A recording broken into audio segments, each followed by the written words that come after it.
Happy Friday. We survived another week, somehow. Wearing red to salute the veterans. I don't think you can see it. It says Stronger Together, because I truly do believe people worldwide would be stronger together if we could put aside our silly differences and come together. Let's put aside the fact that somebody's a different religion than yours, that somebody's a different political belief than yours, that they have a different color skin, a different culture, a different heritage. That's okay. They're allowed to do that. They can. You believe what you want to believe. Let them believe what they want to believe. Accept people for who they are, not who you want them to be.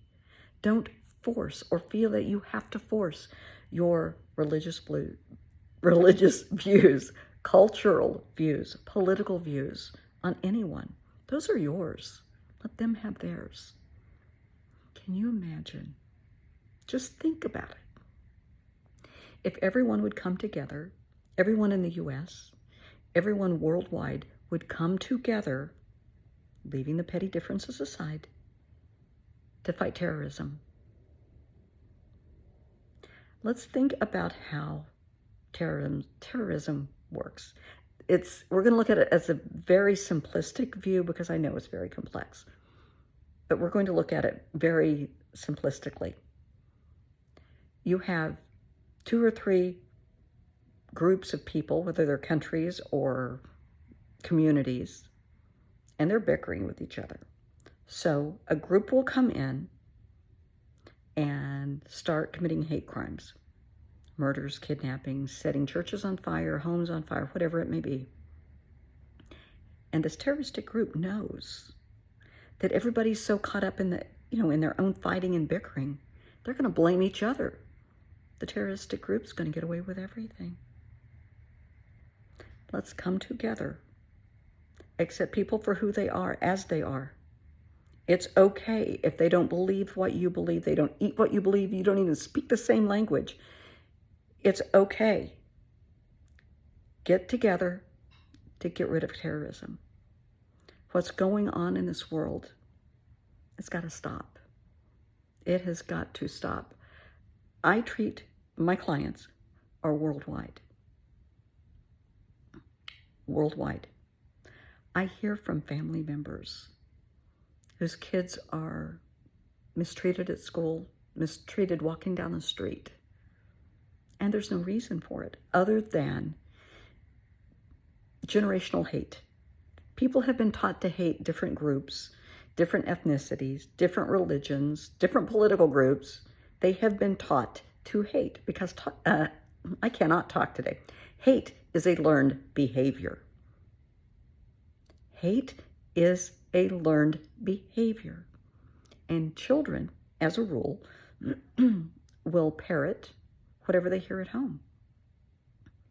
So if your kids are getting in fights at school, saying things they shouldn't say, are they hearing that stuff at home? Because that's usually where it's coming from.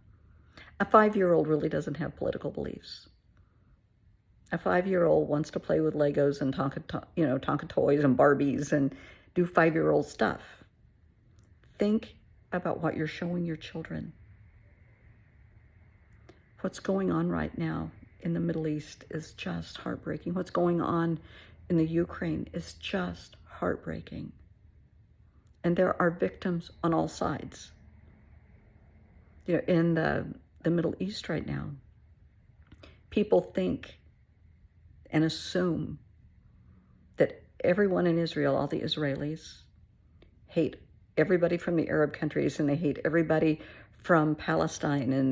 And that's not true. That's not true. There are some, like I'm saying, some that have that generational hate and it's just stupid. Put it aside. Come together. Support each other. What would happen? Just go along with me for a minute. What would happen if for a week, 7 days, 10 days, people did that? No fighting, no looting, no insults, no rock throwing. And they came together to fight Hamas and jihad. What would happen? they would be stronger together. Here in the U.S., it's embarrassing. What's going on in Washington, D.C. right now, in my opinion, is embarrassing. I think there are people in D.C., I'm trying to be very general with what I'm saying, that, they're acting like 3-year-olds, throwing tantrums, throwing insults, making death threats. If they want to act like a 3-year-old, we're going to treat them like a 3-year-old. Swat on the bottom, put them in timeout. Absolutely. If you can't behave as a responsible adult and be kind and civil to other people, no tantrums because you're not getting your way, no acting like a bully because you're not getting your way, well, then maybe you don't need to be in that position. If you can't handle the responsibility and the power, you don't need to be there. And I know that's going to piss a lot of people off, and I'm sorry, but it's my opinion. And it's embarrassing. I follow CNN and MSNBC, and I turn it on a couple of times a day, see what's going on in the world. Well, you're going to see one of two things. You're either going to see what's going on in D.C., which is just, or you're going to see the Ukraine-Russia battles, or you're going to see the Israeli, I almost said the Israeli-Palestinian battle, but it's not. It's Hamas. Let's be honest about who's doing what to who. I don't think, and again, this is my opinion, it's going to piss some people off. What's going on the college campuses here, that's got to stop. We do have, in America, freedom of speech, but you cannot support hate crimes. You cannot get up and say, we want all of these people killed because they're a different skin color, they're a different ethnicity, they're a different religion, they're a different political faction. You can't do that. And I hold the college administration responsible for allowing that. The chancellors, the presidents, they should be held accountable for allowing that to happen. That, no. The children, and to me, I'm old, so the kids in college, they're kids. They should feel safe going to classes. They should not worry that somebody is going to assume, because of their last name or who they hang out with, that they're a certain ethnicity or that they have certain beliefs. No, don't do that. I'll let you in on something that happened to me recently. I treat people from all religious backgrounds, all ethnicities, all cultures. And I do have things in my home because I do make house calls. If a family, wants some emotional support with a dying family member, I will go to them and be there with them. And I do have, I have Bibles, I have rosaries, I have, I'm trying to think of everything that I have. I have Seder plates, I have menorahs, I have whatever they need to help them feel comfortable and celebrate their last holidays, to celebrate their Sabbath. If they want me there with them, I will be there with them. I had a neighbor come over, and she was looking at something I was willing to get rid of because I'm hoping to be moving soon. And she looked in my spare room, and she saw a menorah. And she flipped out. She could not get out of my apartment fast enough. She didn't ask any questions. It freaked her out, and she ran out of here.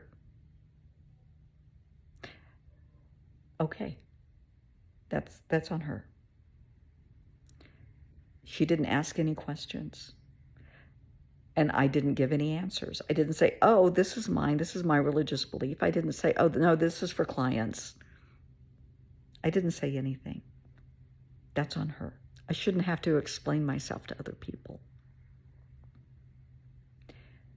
You should not have to explain your religious views. You shouldn't have to defend that. Your culture, the color of your skin, where you live, the country you're living in, the country you were born in. You are who you are. And that's okay with me.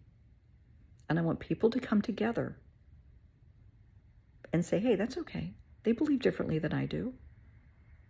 In my circle of friends, I have tons of acquaintances and colleagues worldwide. And then I have my friends. My friends are my family.